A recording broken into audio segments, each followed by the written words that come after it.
اعوذ باللہ من الشیطان الرجیم بسم اللہ الرحمن الرحیم۔ واجب الاحترام ناظرین کرام، شہادت امام موسیٰ کاظم علیہ السلام کے موقع پر آپ کی خدمت میں تعزیت و تسلیت عرض کرتے ہیں، اور آج امام موسیٰ کاظم علیہ السلام کی حیات کے ان گوشوں پہ روشنی ڈالیں گے جن کے بارے میں عوام الناس تقریباً بے خبر ہیں۔ عوام میں ایک تصور پایا جاتا ہے کہ بس امام کی زندگی تو زندان میں گزر گئی، وہ کہ ایک شعر بھی پڑھتے ہیں، مولا پہ انتہائے اسیری گزر گئی، زندان میں جوانی و پیری گزر گئی، جبکہ امام کی عمر مبارک 55 برس تھی اور زندان میں 14 برس گزرے۔ 55 میں سے 14 برس منہا کیے جائیں، نکال لیے جائیں تو 41 برس باقی بچتے ہیں۔ تو ان 41 برسوں میں، سالوں میں امام علیہ السلام کی کیا خدمات رہیں، کیا کردار رہا، ظلم کے خلاف، باطل کے خلاف، طاغوتی قوتوں کے خلاف امام نے کس طرح سے اپنا کردار پیش کیا، قیام کیا، جہاد کیا، اور کیا امام کی منصوبہ بندی رہی، اس پہ تھوڑی سی گفتگو ہوگی۔ امام کی 55 سالہ زندگی میں سے 20 برس ان کے والد گرامی امام جعفر صادق علیہ السلام کے ساتھ گزرے، باقی 35 برس میں سے 10 برس منصور دوانکی کے دور میں گزرے، 10 برس مہدی عباسی کے دور میں گزرے، 1 برس تقریباً ہادی عباسی کے دور میں گزرا، اور تقریباً 14 برس ہارون الرشید کے دور میں گزرے۔ منصور دوانکی انتہائی ظالم، سرسخت اور سنگ دل ترین انسان تھا۔ اس نے اپنی حکومت کو دوام بخشنے کے لیے کئی 100 سادات، نوجوانوں کا اور بے گناہ افراد کا قتل کیا۔ اتنا بڑا سفاک تھا کہ جب اس نے امام جعفر صادق علیہ السلام کو شہید کروایا تو اس کے باوجود بھی حاکم مدینہ کو ایک خط لکھا کہ اگر امام جعفر صادق علیہ السلام نے کسی کو اپنا وصی بنایا ہے تو اسے بھی قتل کر دیا جائے۔ حاکم مدینہ نے جواباً خط لکھا کہ امام جعفر صادق علیہ السلام نے ایک کو نہیں 6 افراد کو اپنا وصی بنایا ہے، اور ان 6 افراد میں سے ایک آپ کا بھی نام ہے، تو اگر قتل کا حکم دینا ہے تو پہلے اپنے بارے میں فیصلہ فرمائیے۔ ایسا ظالم اور سفاک انسان اس دور میں امام موسیٰ کاظم علیہ السلام اسلام کی ترویج کر رہے ہیں اور تشیع کا دفاع کر رہے ہیں۔ ایک روز اسی منصور دوانکی نے امام کو دعوت دی کہ ہم دربار میں جشن نوروز برپا کر رہے ہیں، منعقد کر رہے ہیں، تو آپ اس جشن میں تشریف لائیں۔ امام نے اس کی درخواست کو رد کر دیا اور آنے سے انکار کیا، لیکن بہت اصرار کے باوجود اور مختلف وجوہات پیدا کرنے کے باوجود امام نے بالوجو اس دعوت کو قبول کیا۔ دربار سجا ہوا تھا، نوروز کا جشن برپا تھا، اور جشن بھی کہیں اور نہیں، بادشاہ کے دربار میں ہو رہا ہے، تو آپ سمجھ سکتے ہیں کیا زرق برق، چمک دمک اور کیا عالم ہوگا اس جشن کا۔ لوگ آتے جا رہے ہیں اور امام چونکہ مہمان خصوصی ہیں تو امام کو تحائف پیش کرتے چلے جا رہے ہیں۔ ایک بڑی تعداد میں تحائف جمع ہو چکے تھے کہ اچانک ایک شخص، ایک بوڑھا قریب آیا، امام کو سلام کیا، اور سلام کرنے کے بعد کہنے لگا، فرزند رسول، میں بہت غریب ہوں لیکن آپ کا شیعہ ہوں۔ فرزند رسول، میرے پاس مال دنیا میں سے تو کچھ نہیں تھا کہ میں آپ کو تحفے میں پیش کرتا، لیکن فرزند رسول، میرے دادا نے آپ کے جد حسین ابن علی کے غم میں ایک مرثیہ کہا ہے، میں چاہتا ہوں کہ وہ مرثیہ آپ کو ہدیتاً پیش کروں۔ امام نے کہا، اس سے اچھا تحفہ کیا ہو سکتا ہے، آپ میرے جد کا مرثیہ بیان کریں۔ دربار میں جشن برپا ہے اور امام مرثیہ پڑھنے کا حکم دے رہے ہیں۔ اس نے حسین ابن علی علیہ السلام کا مرثیہ پڑھا۔ مرثیے کا مکمل ہونا تھا، امام نے اشک بار آنکھوں سے اس کا تشکر بھی ادا کیا اور حکم دیا، اب تک جتنے تحائف مجھے دیے گئے ہیں یہ تمام تحائف اب تمہارے ہوئے، اسے اپنے ساتھ لے جاؤ۔ امام علیہ السلام کے اس عمل نے 3 پیغام دیے۔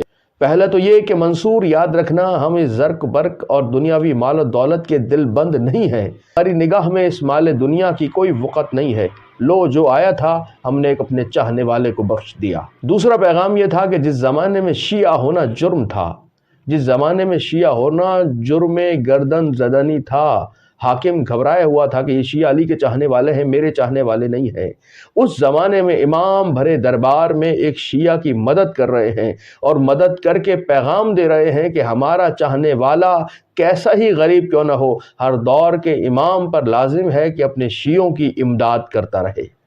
यही वजह है कि ज़माने ग़ैबत में भी हम सर उठाकर इसी लिए चल रहे हैं और दुनिया को बता रहे हैं हमें लावारिस न समझना, हमारा वारिस कल भी मौजूद था, आज भी मौजूद है, फ़र्क इतना है कल सामने था, आज पर्दा ग़ैबत में है। तीसरा पैगाम ये दिया कि जश्न में मरसिया पढ़वाया। मरसिए में क़याम हुसैनी का तज़किरा है, मरसिए में बातिल हुकूमत के इनकार का तज़किरा है, मरसिए में हक़ की फ़तह का ऐलान है। उस दरबार में मरसिया पढ़वाया और ये पैगाम दिया कि हक़ इंशाअल्लाह फ़तहयाब होगा और बातिल ज़रूर सरनिगू होगा। मंसूर दवानकी के बाद उसका बेटा मेहदी अब्बासी हुक्मरान हुआ। 10 बरस इसने भी हुक्मरानी की। ये भी बाप की तरह सफ़ाक व ज़ालिम जाबिर हुक्मरान था। इसलिए इसने इमाम अलैहिस्सलाम को मदीने से बगदाद बुलवाया और हुमैद को हुक्म दिया कि इमाम को कल कत्ल कर दिया जाए। उसने कहा बिल्कुल दुरुस्त है, सहर के वक्त इमाम को तहत कर दूंगा। बादशाह मेहदी अब्बासी आराम के लिए ख्वाबगाह में गया। अभी इस तरह की ही थी कि ख्वाब में देखा अमीरुल मोमिनीन अलैहिस्सलाम तशरीफ़ लाए हैं और इसे जलाल के आलम में कत्ले इमाम से रोक रहे हैं। ये घबराया, उसी वक्त बेदार हुआ। इसने खादिम को बुलाया और हुमैद को हुक्म दिया कि अब इमाम को कत्ल न किया जाए। एक रोज़ इसने अपने मज़ालिम की पर्दापोशी करने के लिए ऐलान किया कि अगर किसी का कोई हक़ हमारे ऊपर है तो वो दरबार में आए, अपने हक़ को बयान करे, हम उसका हक़ अदा कर देंगे। उसका ये ऐलान करना था कि इमाम अलैहिस्सलाम चौके बगदाद में मौजूद थे। इमाम दरबार में तशरीफ़ लाए और आकर कहा, ए मेहदी अब्बासी, हमारा हक़ हमें क्यों नहीं पलटाया जाता? इसने कहा कौन सा हक़ आपका है, आप बयान फरमाएं, हम ज़रूर उसे अदा करेंगे। इमाम ने फरमाया हमारा हक़ फ़दक है जो मेरी दादी को मेरे नाना रसूल अकरम सल्लल्लाहु अलैहि वसल्लम ने अपनी बेटी हज़रत फ़ातिमा ज़हरा सलामुल्लाह अलैहा को अपनी ज़िंदगी में दिया था। इसने कहा आपका हक़ दिया जाएगा, ये बताइए कि उसकी हुदूद क्या हैं? इमाम ने जब हुदूद बताए तो हैरान होकर कहने लगा अगर ये सब हुदूद में आपको दे दूं तो फिर हमारे पास हुकूमत के लिए क्या बचेगा? इमाम ने ये जुमला कह के समझा दिया कि हुकूमत करना आले मोहम्मद का हक़ है, तुम तो गासिब हो जो गस्ब किए बैठे हो। मेहदी अब्बासी के बाद इसका बेटा हादी अब्बासी हुक्मरान बना। गो कि उसका अरसा कलील था, लेकिन उसने हुसैन शहीद फ़ख्र को कत्ल किया, उन्हें शहीद किया और उनके क़याम को सबूताज किया। लेकिन इसके मुकाबले में भी इमाम मूसा काज़िम अलैहिस्सलाम ने परचम हक़ को बुलंद रखा। हादी अब्बासी के बाद हारून रशीद की हुक्मरानी आई जो 14 बरस तकरीबन इमाम ने उसके दौर में ज़िंदगी गुजारी और उसी के दौर में इमाम अलैहिस्सलाम की शहादत भी हुई। इमाम अलैहिस्सलाम का ख़ास शागिर्द अली इब्न यक़तीन एक रोज़ इमाम की खिदमत में आया और आकर कहने लगा फ़र्ज़ंद रसूल, मुझे हारून रशीद ने वज़ारत का ओहदा पेश किया है, लेकिन मैं अभी तक आपके हुक्म का मुंतज़िर हूँ। अगर आप अम्र फरमाएंगे तो वज़ारत का ओहदा कबूल करूँगा। इमाम ने फरमाया अली इब्न यक़तीन, वज़ारत का ओहदा फ़कत इस सूरत में कबूल करना कि अगर कभी हमारा कोई चाहने वाला तुम्हारे पास आ जाए तो उसे कभी खाली न लौटाना। एक रोज़ इमाम का चाहने वाला इब्राहिम जम्माल, ऊँट चराने वाला, अपने किसी काम से अली इब्न यक़तीन के पास पहुँचा। दक्कुलबाब किया। खादिम ने कहा अली इब्न यक़तीन मसरूफ़ है, अभी मुलाकात नहीं कर सकता। वो अगले रोज़ फिर आया, फिर मुलाकात ना हो सकी। 3 रोज़ इसी तरह मुसलसल होते रहे। ज़माना गुजरा, अली इब्न यक़तीन हज के लिए मक्के आया। हज के बाद हज कबूल करवाने मदीने इमाम की खिदमत में पहुँचा। जैसे ही खादिम से कहा कि जाओ इमाम से अर्ज़ करो अली इब्न यक़तीन मिलना चाहता है, इमाम ने फरमाया खादिम जाओ उससे कहो कि हमारे पास उससे मिलने के लिए वक्त नहीं है। अगले दिन फिर अली इब्न यक़तीन हाजिर हुआ। उसने फिर अर्ज़ की, यही जवाब मिला, हमारे पास उससे मिलने के लिए वक्त नहीं है। अली इब्न यक़तीन लरज़ गया, कांपने लगा, घबरा गया, रोने लगा कि वजह क्या है? कल तक तो मैं इमाम का इतना ज़्यादा साहिब सिर था कि इमाम मुझसे राज की गुफ्तगू फरमाया करते थे और आज मिलने से ही इनकार फरमा रहे हैं। इमाम किसी काम से बाहर निकले तो ये इमाम के कदमों में गिरा, रोकर कहने लगा फ़र्ज़ंद रसूल, मुझसे क्या जुर्म हो गया जो आप मुझसे मुलाकात नहीं फरमा रहे? इमाम ने फरमाया हमारा एक चाहने वाला इब्राहिम जम्माल तुम्हारे पास आया था, तुम्हारे पास उससे मिलने के लिए वक्त नहीं था, हमारे पास तुमसे मिलने के लिए वक्त नहीं है। जब तक वो राज़ी नहीं होगा हम तुमसे राज़ी नहीं होंगे। अली इब्न यक़तीन इब्राहिम जम्माल के दर पर गया, उससे मुआफ़ी तलब की और फिर इमाम की खिदमत में आया तो इमाम ने आगे बढ़कर उसे सीने से लगाया। इमाम अलैहिस्सलाम ने अली इब्न यक़तीन को वज़ीर मुमलिकत इसीलिए बनवाया था ताकि मोमिनीन की जानों का तहफ़्फ़ुज़ हो सके, तशय्युअ परवान चढ़ सके और बातिल हुक्मरानों के इरादों से भी आगाह हुआ जा सके ताकि उसका सद्देबाब भी मुमकिन हो।